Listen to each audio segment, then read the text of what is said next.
Blackstone griddles are designed with built-in ignition systems so you can start your griddle conveniently. If your igniter doesn't function correctly, there are a couple things you can check to get it running smoothly again. If you can't light your griddle with a built-in ignition system, but you can with a long match or grill lighter, a part of the igniter might need adjusting or replacing. First, try replacing the battery in your igniter box.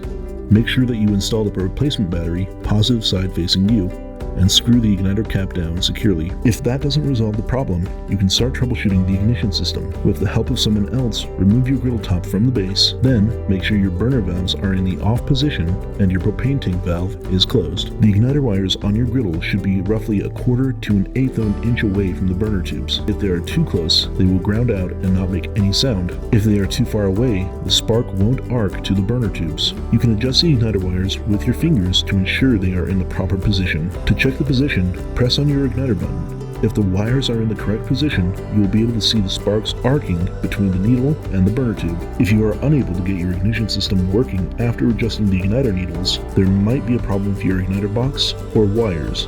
This can be easily tested. To test your igniter box, unplug the wires from the back of your igniter box. They can be removed with your fingers, or if you need a better grip, you can also use pliers. If you need more room to maneuver, you can uninstall the igniter box from the front panel to access the back of the box easier. Unscrew the igniter cap and nut, then push the igniter box back through the front panel.